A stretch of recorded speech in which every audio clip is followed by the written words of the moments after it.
Good evening, and it's great to start another week with you. And we begin with that urgent warning for drivers for families across this country from the federal government.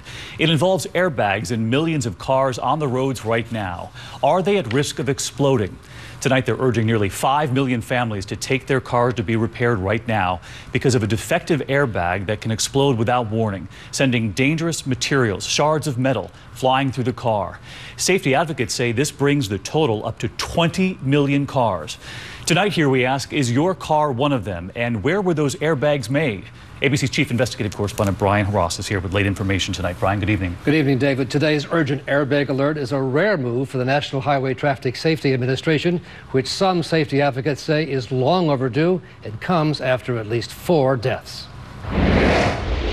To do their job, airbags have to deploy in a split second, in half of a blink of an eye, propelled by what's called an inflator. The expansion rate is so fast and so quick and violent that it actually expands this metal portion. But in the defective airbags, the inflator, a metal canister, actually explodes like an IED, propelling deadly shrapnel. This is what happened in one case earlier this year involving a Honda, when 26-year-old Corey Burdick of Florida says he was hit in the face and the eye by the airbag shrapnel. This is about as severe as it gets. I mean, when you have an airbag that's designed to protect you that can explode into shrapnel and kill you, I mean, this is a very extreme situation. Most of the defective airbags come from one plant in Mexico, owned by a Japanese company, the Takata Corporation.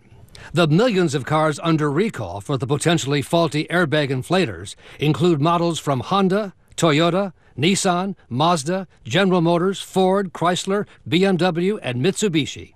Today's alert warned owners to get them repaired immediately, especially those who live in warm weather states with high humidity.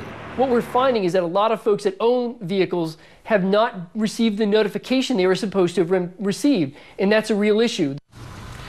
In a statement posted on its website, Takata says it stands by the quality of its product and is cooperating in the NHTSA defect investigation. David. All right, Brian, while we have you here tonight, there's also another breaking development when it comes to your family's safety on highways across this country. In one of Brian's investigations, he reported on a change in one of the most common types of guardrails on American highways. And of course, we all remember Brian showing us how guardrails are supposed to work. Take a look. You can see this pickup truck barreling down the road, the guardrails absorbing the impact of the crash. In fact, the view from above showing the same thing.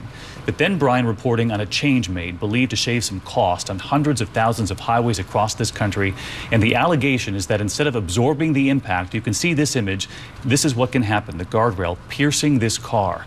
Brian also reported on a flurry of lawsuits, families claiming this change led to deadly accidents, and tonight a major development here.